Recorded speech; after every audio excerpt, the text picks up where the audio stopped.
નમસ્કાર દર્શક મિત્રો, @ગુજરાતમાં આપનું સ્વાગત છે। ગુજરાત પોલીસમાં જોડાવા માટે તૈયારી કરી રહેલા ઉમેદવારો માટે એક મોટી ખુશખબરી સામે આવી છે। ભરતી અંગે ગુજરાત પોલીસ ભરતી બોર્ડના અધ્યક્ષ હસમુખ પટેલનું નિવેદન સામે આવ્યું છે। હસમુખ પટેલે કહ્યું, એપ્રિલ મહિનામાં લોકરક્ષક અને પીએસઆઈ ભરતી માટે અરજીઓ મંગાવાઈ હતી।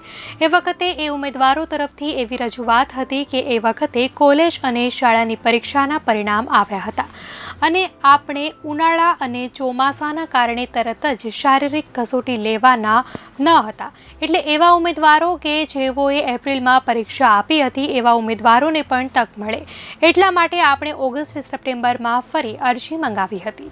ઉમેદવારોની અરજીના કારણે બીજા તબક્કામાં અરજી કરવાની તક અપાઈ હતી।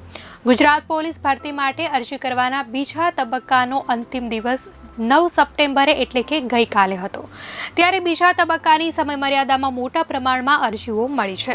વધુ માહિતી આપતા તેમણે જણાવ્યું હતું કે એપ્રિલ માસમાં લોકરક્ષક અને પીએસઆઈ ભરતી માટે અરજીઓ મંગાવાઈ હતી। ઉમેદવારોની અરજીના કારણે બીજા તબક્કામાં અરજી કરવાની તક અપાઈ હતી, જેમાં એપ્રિલ મહિનામાં પીએસઆઈ માટે 4.47 લાખ અને લોકરક્ષક માટે 9.27 લાખ અરજી મળી છે, તો બીજી વારમાં પીએસઆઈ 51,800, લોકરક્ષક 1.35 લાખ અરજી આવી છે।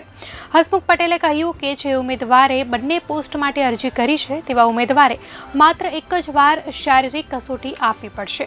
ઉમેદવારોએ તંત્ર પર ભરોસો રાખીને મહેનત કરીને સફળ થવાનો પ્રયત્ન કરવો। ગઈ વખતે ઉમેદવારોએ પૈસા આપીને ભરતી થવાનો પ્રયાસ કર્યો હતો, ત્યારે છેતરનાર લોકો સામે કાર્યવાહી કરવામાં આવી છે, એટલે જ ઉમેદવારોને સલાહ છે કે આવા કોઈ પ્રયાસો કરશો નહીં। તેમણે પરીક્ષા માટે કહ્યું છે કે નવેમ્બરમાં શારીરિક કસોટી લેવાશે, પીએસઆઈમાં 2 પેપર હશે, પીએસઆઈની 2 લેખિત પરીક્ષા લેવાશે, શારીરિક પરીક્ષા પછી તરત જ પીએસઆઈની લેખિત પરીક્ષાનું આયોજન કરવામાં આવશે। પીએસઆઈ ડિસેમ્બરમાં લેખિત પરીક્ષા લેવાશે।